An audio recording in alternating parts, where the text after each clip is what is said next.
Praise the lord. ఈరోజు మన లేఖన భాగము యోహాను సువార్త 21వ అధ్యాయము 6వ వచనం చదువుకుందాం. లేదని వారు ఆయనతో చెప్పిరి. అప్పుడు ఆయన, దోణె కుడి ప్రక్కన వలవేయుడి, మీకు దొరుకునని చెప్పాను. కనుక వారు అలాగూ వేయగా చేపలు విస్తారముగా పడినందున వల లాగలేకపోయిరి. ఆమేన్. దేవునికి స్తోత్రం. హల్లెలూయా. మన ప్రభువును రక్షకుడైనటువంటి యేసుక్రీస్తు నామములో మీ అందరికీ ప్రత్యేకమైన వందనాలు తెలియజేస్తున్నాను.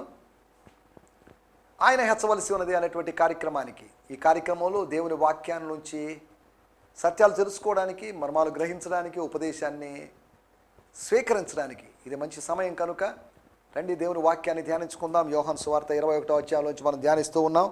అనగా మన ప్రయాణం కొనసాగిస్తూ ఉన్నాం ప్రభు కృపను బట్టి. ఇప్పటి వరకు ఒక 16 సందేశాలు 21వ అధ్యాయం నుంచి మనం చెప్పుకున్నాం. ఈరోజు 17వ సందేశంలోకి మనం వెళ్తున్నాం. ఇంకొక 13 సందేశాలు 14 సందేశాల తర్వాత మనం యోహాను సువార్త 21వ అధ్యాయం కూడా పూర్తి చేసుకున్నట్టు అవుతుంది. చివరి అధ్యాయంలో మనం ఉన్నాం. మరలా తిరిగి అక్కడక్కడ కొన్ని మిస్ అయినటువంటి ఎవ్రీ చాప్టర్లోంచి ఒక 20 మెసేజెస్ ప్రిపేర్ చేయాలని, తద్వారా ఒక 1000 మెసేజ్ యోహాను సువార్తలో కంప్లీట్ చేయాలనేది నా మనసులో ఉన్నట్టు ఆలోచన. దేవుని స్తోత్రం. నా ఆలోచనలు ఒక విధంగా ఉండొచ్చు. తాను ఒకటి తలిస్తే దేవుడు ఒకటి తలుస్తాడు అనేది ఒక విధానం. Man proposes and God disposes. కాబట్టి ఎన్ని తలచినా, ఏది అడిగినా జరిగేది దేవుని చిత్తమే, జరగాల్సింది దేవుని చిత్తమే. పరలోకమందు దేవుని చిత్తం ఎలాగో నెరవేర్చున్నదో భూలోకంలో అలాగే దేవుని చిత్తం నెరవేరాలి. నా చిత్తం కాదు నీ చిత్తమే అని ప్రభు ప్రార్థించినట్లుగా మనం కూడా ప్రార్థించే వాళ్ళుగా ఉండాలి. దేవుని స్తోత్రం. ఈ పరిచర్యకు వస్తున్నట్టు స్పందనను బట్టి, అనగా ఈ టీవీ పరిచర్య, అనగా ఇందులో జరుగుతున్న వాక్య పరిచర్యకు వస్తున్న స్పందనను బట్టి నేను ప్రభు నామాన్ని మహిమపరుస్తున్నాను. సమస్త ఘనత మహిమ ప్రభావాలు ప్రభుకే చెలునుగాక. మాకు కాదు యెహోవా, మాకు కాదు అని కీర్తనాకారుడు చెప్పినట్లుగా నీ కృపా సత్యములను బట్టి నీకే మహిమ కలుగునుగాక. He must increase and we must decrease. He must increase and every preacher should decrease. దేవుని స్తోత్రం. రండి మనం దేవుని వాక్యాన్ని ధ్యానించుకునేటువంటి సమయమైంది. యోహాను సువార్త 21వ అధ్యాయము 6వ వచనం. Gospel according to John 21st chapter verse 6. స్తోత్రం. అప్పుడు ఆయన దోణె కుడి ప్రక్కన వలవేయండి మీకు దొరుకునని చెప్పాను. కనుక వారు అలాగూ చేయగా చేపలు విస్తారముగా పడినందున వల లాగలేకపోయారు. Jesus shouted to the 7 disciples, throw your net over the starboard side and you will catch some. So they did so, he said, and they caught so many fish they could not even pull in the net. దేవుని స్తోత్రం. గత ఎపిసోడ్లో కూడా అద్భుతాల యొక్క అవసరత అనే దాని గురించి ఇదే వచనంలోంచి మనం మాట్లాడుకున్నాం. మరలా ఈ వచనం నుంచి మనం కొద్దిగా ఆలోచించడానికి ప్రభు మనకు సాయం చేస్తున్నాడు. మనం ఆలోచించుకోబోతున్నాం. అందరం కలిసి ఆత్మ సంబంధంగా ఆలోచించడానికి ప్రయత్నం చేద్దాం. ఇందులోంచి స్పిరిచువల్ థాట్సే తీసుకుంటున్నాం, కానీ హిస్టారికల్ లేకపోతే ఇంకా బయాలజికల్ లేకపోతే జియోగ్రఫికల్ ఇన్ఫర్మేషన్ కోసం మనం ప్రయత్నం చేయడం లేదు. ఇందులోంచి ఆత్మ సంబంధం మనకు పనికి వచ్చి మనం తీసుకుంటున్నాం. అద్భుతాల యొక్క అవసరత ఏంటి అని గత ఎపిసోడ్లో మాట్లాడుకున్నాం. అనగా వివేకం కొరకు, విశ్వాసం కొరకు, విస్మయం కొరకు, విలాపం కొరకు అద్భుతాలు అవసరం అని గత ఎపిసోడ్లో మాట్లాడుకున్నాం. ఇదనం మనం అద్భుతాల గురించి మనం మాట్లాడుకోవడం లేదు, కానీ మరొక విషయాన్ని గురించి మాట్లాడుకుందాం. కొన్ని ప్రిన్సిపల్స్ లేదా కొన్ని సూత్రాల గురించి మనం మాట్లాడుకుందాం. ఇక్కడ రాయబడినట్టు మాటలు 21వ అధ్యాయము 6వ వచనంలో, దోణె కుడి పక్కన వలవేయుడి మీకు దొరుకునని చెప్పాను. దేవుని స్తోత్రం. మన టైటిల్ దక్కించుకునేటువంటి సూత్రాలు, దొరికించుకునేటువంటి సూత్రాలు, ఇంకా లేదు అంటే స్వాధీనపరుచుకునే సూత్రాలు. How to inherit, how to get, how to receive దీని గురించి మనం మాట్లాడుకోబోతున్నాం. 4 విషయాలు మీకు త్వరగా జ్ఞాపకం చేస్తాను. ఎలాగా పొందుకోవాలి మనం. We have to receive from God. కొండల తట్టు నా కనులు ఎత్తుచున్నాను, నాకు ఎక్కడి నుంచి సహాయం వస్తుంది? ఆయనే భక్తుడే, కీర్తనాకారుడే సమాధానం ఇచ్చుకుంటాడు. ప్రశ్న అయిందే, ఆన్సర్ కూడా అయిందే. భూమిని ఆకాశమును కలుగు చేసిన యెహోవా వలనే నాకు సహాయం కలుగును. నా సహాయము కొండల నుంచో, అక్కడి నుంచో, ఇక్కడి నుంచో, మనుషుల దగ్గర నుంచో, డబ్బున్న వాళ్ళ దగ్గర నుంచో అనుకున్నాను, కానీ నా సహాయం ప్రభు దగ్గర నుంచే. ఎంత ఫెయిత్తో మాట్లాడుతున్నాడు చూడండి. వాళ్ళకి ఎంత ఫెయిత్ ఎలా వచ్చిందో నాకు అర్థం కావట్లేదు. మనకున్నట్టు న్యూ టెస్టిమెంట్ వాళ్ళకి లేదు. మనకున్న ఫెయిత్ని గురించి టీచింగ్స్ ఇన్ని లేవు వాళ్ళకి. అయినప్పటికీ వాళ్ళకి ఎక్కడి నుంచి వచ్చింది ఇంత faith? They have strong faith. దేవునికి స్తోత్రం. మనం కూడా అట్టి గొప్ప విశ్వాసం కలిగిన వాళ్ళుగా ఉండాలి. మనం ఆలోచిస్తున్న విషయాలు దక్కించుకోవాలంటే ఏం చేయాలి అంటే, మనది కానిది దక్కించుకోవడం అని కాదు, మనకు చెందాల్సిన దాన్ని, మనకు రావాల్సిన దాన్ని, మన బహుమానాన్ని, మన ప్రతిఫలాన్ని మనం ఎలా దక్కించుకోవాలి. ఇంకా చెప్పాలంటే మన వాగ్దాన దేశాన్ని మనం ఎలా స్వతంత్రించుకోవాలి, మన ఏదేనుని మనం ఎలా స్వతంత్రించుకోవాలి, మన ఏదేనులోకి మనం ఎలా తిరిగి వెళ్ళాలి. How we have to get our paradise, how we have to gain our paradise or go back to our paradise. పోగొట్టుకున్న దాన్ని మనం ఎలా పొందాలి.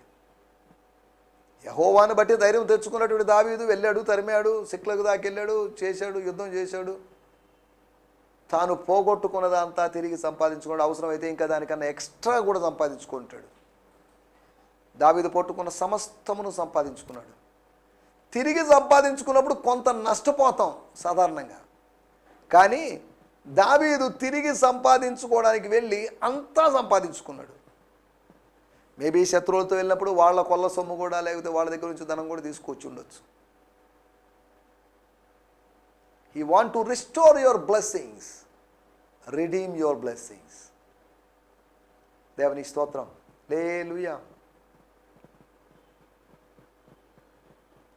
నేను దక్కించుకోవాలంటే ఏం చేయాలి అంటే, నాకు దొరకాలంటే నేనేం చేయాలి,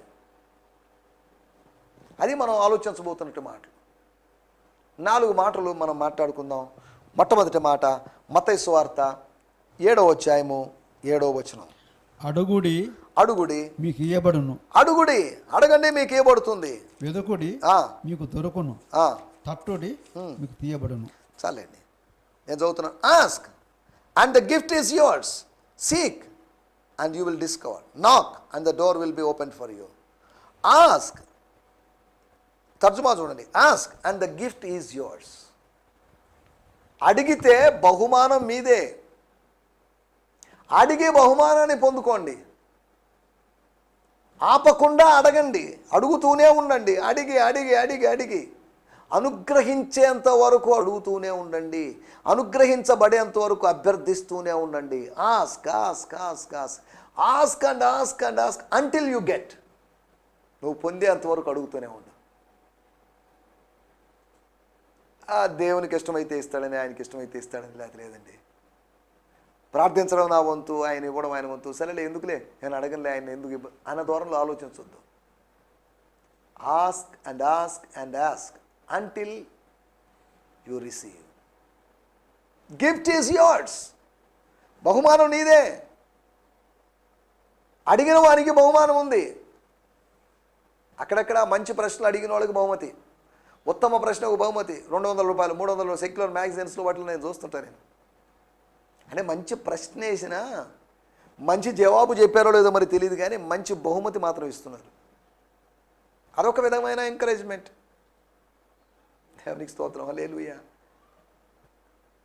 ఒకటి మనకు దొరకాలంటే, మనకు దక్కాలంటే, దేవుడు నీకు ఇవ్వాలనుకుంది నువ్వు పొందుకోవాలనుకుంటే, ఇంకా జనరల్గా చెప్పాలంటే దేవుడు రాసి పెట్టింది నీకు రావాలంటే, నీది నీకు వస్తుంది. ఆలస్యంగా నీది నీకే వస్తుంది. నువ్వు పొందుకోవాల్సింది అనగా నీ బహుమానమును ఎవడు అపహరింపనికుండా జాగ్రత్తగా చూసుకోండి. నీకు బహుమానం వచ్చింది, దాన్ని జాగ్రత్తగా కాపాడుకో. శిరస్సును హత్తుకొనని వాడు, క్రీస్తును హత్తుకొనని వాడు అనగా లోక సంబంధి, శరీర సంబంధి. క్రీస్తు అనే శిరస్సును కాకుండా అంత్యక్రీస్తు అనేటువంటి శిరస్సును హత్తుకునేవాడు, క్రీస్తు విరోధిని హత్తుకునేవాడు, క్రీస్తు విరోధి యొక్క శిరస్సును హత్తుకునేవాడు నీ బహుమతిని దొంగలించడానికి పనిచేస్తాడు. వాడికి బహుమతులు లేవు, వాడికి బహుమతులకు అవకాశం లేదు. కాబట్టి మన బహుమతులు చూసి మురిసిపోయి మన బహుమతులను దొంగలిద్దామని అపహరిద్దామని చూస్తున్నాడు. దేవుని స్తోత్రం, హల్లెలూయా. కానీ ఒకటి మాత్రం వాస్తవం, నా బహుమానం నాదే. It's mine, it belongs to me. ఇది పొసెసివ్ నేచర్ కాదు, నాదే అనే చిన్న పిల్లల మనస్తత్వం కాదు. కానీ దేవుడు చెప్తున్నాడు కొండ మీద ప్రసంగంలో, మత్తయి సువార్త 5, 6, 7 అధ్యాయాల్లో చెప్తున్నట్టు మాటల్లో ఆ ప్రసంగంలో భాగంగా చెప్తున్నాడు, మీరు అడగండి. యోహాను సువార్తలో చెప్పాడు, మీరు నా నామం పేరట ఏది అడగలేదు, అడగండి మీ సంతోషం పరిపూర్ణమగునట్లుగా అడగండి. Ask until your Joy is perfected. దేవుని స్తోత్రం. అడుగుతున్నామా? అడిగి పొందుకుంటున్నామా? ఒక బిడ్డ తండ్రిని అడిగి రొట్టెను పొందుకుంటున్నాడు. ఒక బిడ్డ అనగా ఆకలిగా ఉన్న బిడ్డ తండ్రిని అడిగి రొట్టెని, చేపని పొందుకుంటున్నాడు, గుడ్డుని పొందుకుంటున్నాడు. యేసుప్రభు చెప్పిన ఉపమానంలో భాగాలుగా నేను చెప్పింది. ఒకవేళ తండ్రి విసిగిపోయి నా వల్ల కాదు నో అని చేపను అడిగితే పామునిచ్చి, గుడ్డుని అడిగితే తేలునిచ్చి, రొట్టెని అడిగితే రాయినిచ్చి చేసేటువంటి దుర్మార్గులైన తండ్రులు ఈ లోకంలో లేరు. దుర్మార్గులైన కుమారులు ఉన్నారేమో కానీ దుర్మార్గులైన తండ్రులు లేరు. గుర్తుపెట్టుకోండి. దుర్మార్గులైన కుమారులు ఉన్నారేమో కానీ దుర్మార్గులైన తల్లులు లేరు. అనగా దుర్మార్గులైనటువంటి కుమారులు ఉన్నారు కానీ దుర్మార్గులైన తల్లిదండ్రులు లేరు. కారణం ఏంటి? తమకు కలిగింది మొత్తం బిడ్డలకి ఇవ్వాలనే దృక్పథం తల్లిదండ్రులదే. పరలోకపు తండ్రి ఇంకా ధారాళమైన మనస్తత్వం కలిగిన వాడు. He's more liberal than any father or any mother. He's more liberal than any parents. దేవుని స్తోత్రం. ఆయన ఇవ్వాలని ఆశపడుతున్నాడు. నువ్వు తీసుకోవాలని ఆశపడుతున్నావా? He's ready to give, but are you ready to receive? కొన్ని సంవత్సరాల క్రితం డైకస్ రోడ్డు ప్రాంతానికి ఒక దొరగారు వచ్చారు. ఆయన పేరు పాస్టర్ విజయానందం గారని. ఆయన ప్రభునందు నిద్రించారు. ఆయన తీసుకువచ్చారు, ఆయన తరపున వచ్చారు. కృష్ణా జిల్లా ఎక్కడి నుంచి వచ్చారు వారు. కోకర్ హ్యామ్ ఆయన పేరు. ఆయన ప్రసంగం చేసి రక్షణ అనేది ఉచితం అయ్యి అని చెప్పేసి తన జోబులోంచి 500 రూపాయల నోటు తీసి ఎవరికైనా కావాలా చేయొద్దండి మీకు ఇస్తానంటే ఎవరు చేయత్తలేదు. ఎందుకు ఇస్తాడండి ఆయన అనుకో. అసలు నిజమైన నోటు కాదు. ఒక ఆయన అంటున్నాడు అసలు నేను నిజమో కాదు డూప్లికేట్ నోట్ ఏమో నేను అందుకని చేయట్లేదు అన్నాడు. ఒక పిల్లోడు చేయెత్తాడు. ట్రా అని పిలిచి 500 రూపాయల నోటు ఇచ్చేసాడు అతనికి. ఇప్పుడు ఈ పద్ధతి తెలుసుకొని ఇప్పుడు మీకు ఎవరికైనా కావాలని కానీ చేతులు అందరి చేతులు ఎత్తేసారు. ఆ పిల్లవాడు అందరికన్నా ముందు నమ్మాడు అది నిజమైన నోట్ అని, అతను ఇవ్వబోతున్నాడని నమ్మాడు. వెంటనే అతను రిసీవ్ చేసుకున్నాడు. మీటింగ్ అయిపోయి రే చూపించు, జోబులో నోట్ చూపించు, మంచి నోటే. దేవుని స్తోత్రం. ఆ పిల్లవాడిలాగా విశ్వసించాలి.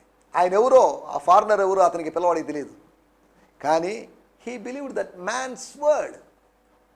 పరలోకపు తండ్రిని గురించి పరిజ్ఞానం మనకు విపరీతంగా లేదు. We don't know much about the heavenly father. But one thing is fact, ఆయన ఏదో చెప్పాడు, ఇస్తానన్నాడు, ఇస్తాడంతే. ఇచ్చి మళ్ళీ పెరుక్కుంటాడేమో, ఏ కదా మన ఆలోచనలు, పెద్దవాళ్ళ ఆలోచనలు. ఇచ్చి పెరుగుంటే మళ్ళీ అంతమందిలో ఇచ్చి మళ్ళీ సీక్రెట్గా వచ్చి పెరుక్కుంటే మనకెందుకండి, మనకెందుకులేండి పరలో డబ్బు, ఊరలో డబ్బు ఎందుకులేండి అన్న విధంగా ఆలోచిస్తాం. మళ్ళీ రెండోసారి ఎత్తపోయినప్పుడు అందరూ చేతులు ఎత్తేనే. ఎందుకు చెప్తున్నానంటే మనిషికి స్టార్టింగ్ ట్రబుల్ ఉంటుంది. ఎవరో ఒకరు ఏదో చేస్తే కానీ వాళ్ళు చేయరు. ఒకరిని చూసి ప్రేరేపించబడి చేసే అవకాశాలు ఉన్నాయి. నేను ఎందుకు ఇవన్నీ చెప్తున్నానంటే మనం దక్కించుకోవాలి, పొందుకోవాలి అంటే ఏం చేయాలి? మీరు పొందుకోవాలి ప్రభు దగ్గర నుంచి. ఒకసారి పొందుకున్నవాడు మళ్ళీ పొందుకుంటాడు. ఒకరోజు పొందుకున్నవాడు మరొక రోజు పొందుకుంటాడు. If you receive you will receive more from the Lord. If you receive today you will receive tomorrow. ఇచ్చేటువంటి తండ్రి మనకుండగా అడిగేటువంటి కుమారుల కోసం ఆయన ఎదురు చూస్తున్నాడు. దేవునికి స్తోత్రం. ఆయన స్థాయికి తగినట్టు మనం అడగలేకపోవచ్చు, కానీ ఆయన ఇస్తాడు. ఆయన స్థాయికి తగ్గట్టు ఆయన ఇస్తాడు. మన స్థాయికి తగ్గట్టు చాక్లెట్ ఇవా, బిస్కెట్ ఇవా, ఇదే మనం అడిగేది. కానీ ఆయన స్థాయి అది కాదు. ఒక ముఖ్యమంత్రి దగ్గరికి వెళ్ళో ప్రధానమంత్రి దగ్గరికి ఒక 10 రూపాయలు ఉంటే ఇవ్వండి అని అడిగాం అనుకోండి, అది వారిని అవమానపరిచినట్లే. వారి స్థాయి అది కాదు. సరే, నా మాటల యొక్క ఉద్దేశం, దక్కించుకోవాలి అంటే ఒకటి అడగాలి, అడగడం ద్వారా మనం దక్కించుకోవచ్చు. రెండో విషయాన్ని నేను మీకు జ్ఞాపకం చేస్తాను. లూకాసు సువార్త 6వ అధ్యాయము 38వ వచనం. లూక్ 6:38. అక్కడ ఒక మాట, ఇంచుమించు అది కొండ మీద ప్రసంగం కాదు, కానీ దాన్ని కొండ మీద ప్రసంగం లాంటిదే. కొండ మీద ప్రసంగంలోని ఎలిమెంట్స్ మనకు కనిపిస్తాయి, కాకపోతే అది కొండ మీద ప్రసంగం కాదు. ఎందుకంటే మత్తయి సువార్త 5, 6, 7 పర్వత ప్రసంగం, లూకాసు సువార్త 6వ అధ్యాయం అది మైదాన ప్రసంగం అన్నారు బైబిల్ పండితులు. It's a sermon at a plain. 6వ అధ్యాయం 38వ వచనం. క్షమించుడి, అప్పుడు మీరు క్షమించబడుదురు. ఇయ్యుడి, అప్పుడు మీకు ఇయ్యబడును. Give generously and generous gifts will be given back to you, shaken down to make room for more. Abundant gifts will pour out upon you with such an overflowing measure that it run over the top. The measurement of your generosity becomes a measurement of your return. Give generously and generous gifts will be given back to you. జనరస్గా, జనరల్గానే కాదు, ఎక్కువగా, విస్తారంగా. దేవుని స్తోత్రం. ఇక్కడ రాయబడిన రెండో principal, రెండవ సత్యం, స్వాధీనపరుచుకునే సత్యాలు లేదా స్వీకరించే సత్యాలు, స్వీకరించే సూత్రాలు, దక్కించుకునేటువంటి సూత్రాలు. నెంబర్ 1, అడగడం ద్వారా మనం దక్కించుకుంటాం, పొందుకుంటాం. రెండోది ఇవ్వడం ద్వారా, గివింగ్. ఎవరు అన్నారు? Loving is giving. దేవుడు లోకమును ఎంతో ప్రేమించాను, ప్రేమించిన దేవుడు ఇచ్చేసాడు. ప్రేమలో ఇవ్వడం అనేది ఉంటుంది, పొందుకోవడం కాదు. ఈ రోజుల్లో ప్రేమలో అంతా పొందుకోవడమే ఉంది, కానీ ఇవ్వడం అనేది కనిపించడం లేదు. దేవుని ప్రేమలో ఇవ్వడం అనేది ఉంది. దేవునికి స్తోత్రం. మన ప్రేమలో ఒక విశ్వాసి ఎలా తయారైపోయాడంటే, ఈ రోజుల్లో ఎలా ఉన్నాడంటే, ఒక విశ్వాసి ఒక జలగలాగా ఉన్నాడు, పీల్చుకు తినేవాళ్ళగా. పాత రోజుల్లో అనగా ఒక 20 సంవత్సరాల క్రితం, 25, 26 సంవత్సరాల క్రితం ఎక్కడ మీటింగ్ జరిగినా ప్రజలు కాలినడకనో, బైకుల్లోనో, సైకిల్లోనో వెళ్ళిపోయేవాళ్ళు. వెళ్ళిపోయి దేవుని మాటలు వినిచ్చేవాళ్ళు. ఇప్పుడు ఒక 2 కిలోమీటర్ల దూరం ఆటో ఉందా, బస్సు ఉందా, కారు ఉందా అని అడుగుతున్నారు. సోమశిల నుంచి కలువాయికి సుమారు 11 కిలోమీటర్ల దూరం. రక్షింపబడిన కొత్తలో వాక్యం వినడం కోసం కొన్నిసార్లు 11 కిలోమీటర్ల సైకిల్ దొక్కుంటూ వచ్చి వాక్యం విని మళ్ళీ 11 కిలోమీటర్ల సైకిల్ దొక్కుంటూ వెళ్ళేవాళ్ళం. లేదంటే ఏట్లో నీళ్లు లేనప్పుడు అడ్డం పడి నడుచుకుంటూ వచ్చేవాళ్ళం. ఆ రోజుల్లో ఎంత తపన ఉండేది దేవుని వాక్యం నేర్చుకోవాలని. ఈ రోజుల్లో భోజనాలు పెడతారా, గిఫ్ట్లు ఇస్తారా, అది ఇస్తారా, అయ్యో వ్యాపారాత్మకంగా మారిపోయింది. ఇదంతా బిజినెస్గా మారిపోయింది. ఆనాటి ప్రజల్లో ఉన్నటి తపన లేదు. 3 రోజులు వాక్యం విన్నారంటే అండి, లేఖనాలు మనం చోట చూస్తే మనం హౌ ఇస్ ఇట్ పాసిబుల్? మర్చిపోయి, స్నానం మర్చిపోయి, తిండి మర్చిపోయి, నిద్ర మర్చిపోయి, ఇక లీనమైపోయి తన్మయత్వం చెంది, అది ఆత్మీయత అంటే. డీప్గా ఇన్వాల్వ్ అయిపోయి, జనరల్గా ఈ బాబాలు, సన్యాసులు వాళ్ళు వాడేటువంటి ఒక పదం ఉంది, డీప్ మెడిటేషన్, సమాధి ఎక్స్పీరియన్స్. అది సమాధి అనుభవం. డీప్ వెళ్ళిపోయారు. వాళ్ళకి వాళ్ళ చుట్టూ ఏం జరుగుతుందో వాళ్ళకి అర్థం కాలేదు. చీకటి అర్థం కాలేదు, వెలుగు అర్థం కాలేదు, సమయం ఎంతో అర్థం కాలేదు, వారాలు అర్థం కాలేదు, రోజులు అర్థం కాలేదు. 3 రోజులు ఇన్వాల్వ్ అయిపోయారు ప్రభుత్వం. 3 days non stop revival meetings అవి. దేవునికి స్తోత్రం, హల్లెలూయా. 1905వ సంవత్సరంలో అనుకుంటాను నేను పుస్తకాల్లో చదివింది. డాక్టర్ డేవిడ్ డౌనీ అనేటువంటి ఒక వ్యక్తి, ఒక విదేశీయుడైనటువంటి దేవజనుడు. ఆయన ద్వారా మన నెల్లూరు పట్టణంలో ఒక గొప్ప ఉద్యమం వచ్చింది. ఆయన పేరు మీదనే డౌనీ హాల్, అయితే డౌనీ బ్యాప్టిస్ట్ చర్చ్.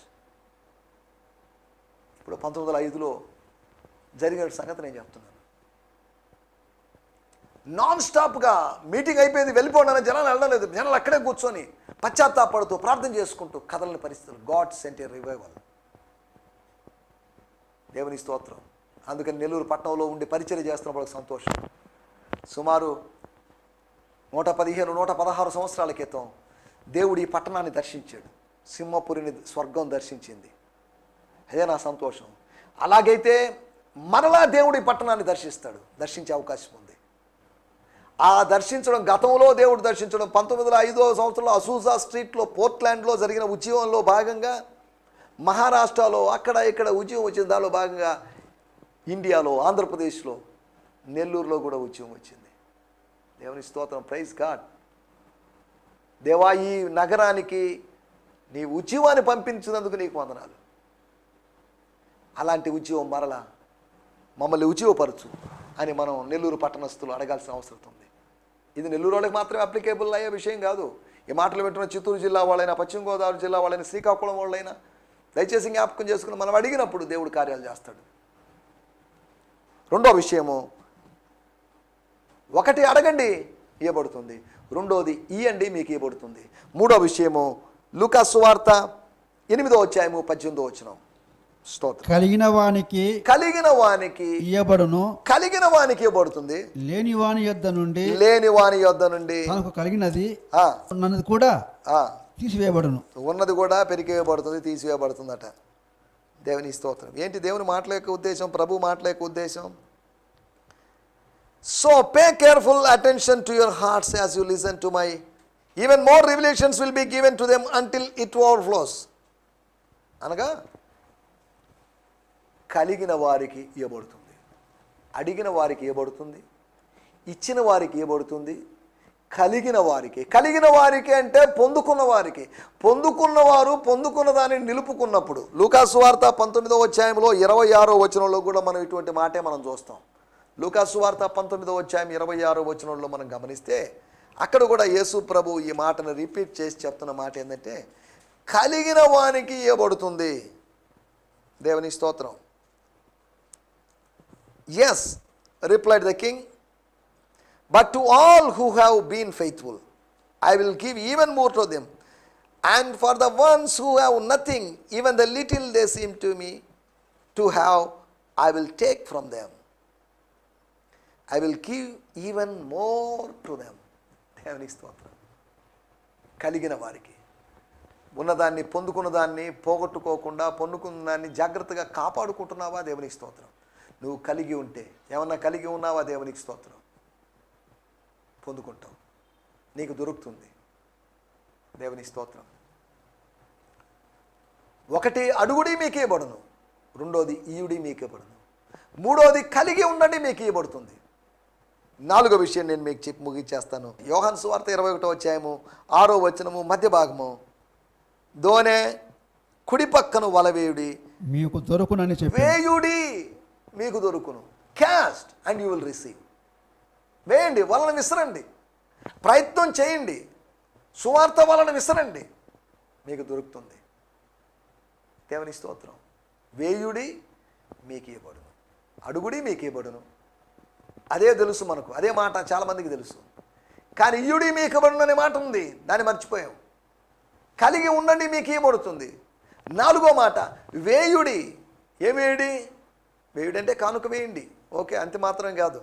మీ కలిగి ఉన్నదాన్ని, మీ ముత్యాలని పందుల దగ్గర వేయొద్దు, మీరు వేయండి, మీరు పొందుకుంటారు. ప్రసంగి గ్రంథం 11వ అధ్యాయం, ఎక్లెసియాస్టస్ 11th చాప్టర్ 1st వర్స్లో మనం చూసినట్లయితే, నీ ఆహారమును నీళ్ళ మీద వేయండి, చాలా దినములైన తర్వాత అది మీకు కనబడును. ఇది ఎలా కనిపిస్తుంది ఏంటి అని అడగొద్దు. ఈ ఆహారాన్ని నీళ్ళ మీద వేయండి, మీకు దొరుకుతుంది. దొరకాలంటే ఏంటి? దొరికించుకోవాలంటే ఏంటి? దక్కించుకోవాలంటే ఏంటి? సొంతం చేసుకోవాలంటే, స్వతంత్రించుకోవాలంటే, స్వాధీనపరచుకోవాలంటే ఏంటి అనే దాని గురించినటువంటి సూత్రాలు, 4 సూత్రాలు మనం తెలుసుకుంటున్నాం. అడగడం అనేటువంటి ఒక సూత్రం, ఇయ్యడం అనే సూత్రం, కలిగి ఉండడం అనే సూత్రం, వేయడం అనేటువంటి సూత్రం. వేయాలి, గివ్, ఇతరులకు ఇవ్వడం, వేయడం, ప్రభు కొరకు వేయడం. ఈరోజు 4 పెద్దలు తమ కిరీటాలని తీసి గొర్రెపిల్ల పాదాల దగ్గర వేశారట. వేయండి. మీ ప్రెస్టేజ్లను, మీ హోదాలను, మీ ఉద్యోగ స్థాయిల గురించి చెప్పుకోవడాలు ఇవన్నీ వేసేసండి ప్రభు దగ్గర. You will receive more. దేవుని స్తోత్రం. దయచేసి తనలో వచ్చండి, ప్రార్థన చేసుకుందాం. మనం పొందుకోవాలని, దొరికించుకోవాలని, దక్కించుకోవాలి దేవుని యొక్క ఉద్దేశం. ప్రభువా నాకు కావాలి, నాకు అనుగ్రహించండి, నాకు దొరకాలి, నేను పొందుకోవాలి అని ప్రభువుని అడుగుదాం. ప్రార్థన చేసుకుందాం. పరిశుద్ధమైన మా దేవా, మీకు వందనాలు చెల్లిస్తున్నాం. ఈ సమయంలో మీరు మాకు వినిపించిన మాటల కొరకే మీకు వందనాలు. స్వతంత్రించుకునేటువంటి, స్వాధీనపరుచుకునేటువంటి, దక్కించుకునేటువంటి 4 సూత్రాలు, 4 సత్యాలు, 4 నియమాలు మీరు మాకు గుర్తు చేశారు. వాటిని బట్టి మీకు వందనం చెల్లిస్తున్నాం. అడుగడం ద్వారా మేము పొందుకుంటామని, ఇవ్వడం ద్వారా మేము పొందుకుంటామని, కలిగి ఉండడం ద్వారా మేము పొందుకుంటామని, వేయడం ద్వారా మాకు దొరుకుతుందని మీరు మాకు తెలియజేసిన పాఠాల కొరకే మీకు వందనం చేస్తున్నాం. ఈ మాటలు, ఈ పాఠాలు కేవలం వినడం మాత్రమే కాకుండా విన్న వాటి ప్రకారం మా జీవితాల్ని కట్టుకోవడానికి, బండ మీద కట్టుకున్న బుద్ధిమంతుడిలాగా ఉండడానికి, బుద్ధిమంతురాల్లాగా ఉండడానికి మీరు మాకు సహాయం చేయమని అడుగుకుంటున్నాం. ఈ సత్యాలను బట్టి మీకు వందనం చెల్లిస్తూ విన్నట్టు వారిని మీరు దీవించండి. వారి జీవితాలు మీ కార్యం, వారు మీ దగ్గర దొరికించుకునేటువంటి, దక్కించుకునేటువంటి, పొందుకునేటువంటి అనుభవాలకు వారు రాగలటో సాయం చేయమని సకల ఘనత, మహిమా, ప్రభావాలు మీకు ఆరోపిస్తూ యేసుక్రీస్తు నామములోనే ప్రార్థించడుగుతున్నాం పరమ తండ్రి. ఆమేన్. దేవుని స్తోత్రం. మీ అందరికీ వందనాలు. ప్రభు చిత్తమైతే మరొక ఎపిసోడ్లో కలుసుకుందాం. హల్లెలూయా. ఈ సందేశము మీకు ఆశీర్వాదకరంగా ఉందని నమ్ముచున్నాము. ప్రార్థన అవసరతల కొరకు మమ్మల్ని సంప్రదించవలసిన మా చిరునామా గిద్యోన్ మిషన్ చర్చ్, 6వ వీధి, శాంతినగర్, నెల్లూరు 4, ఆంధ్రప్రదేశ్. పిన్ 524004. మా ఫోన్ నంబర్లు 7036443613 మరి ఒక నంబర్ 9392293010. మా ఈమెయిల్ ఐడి gfihmi2015@gmail.com. దేవుడు మిమ్మును ఆశీర్వదించునుగాక. ఆమేన్.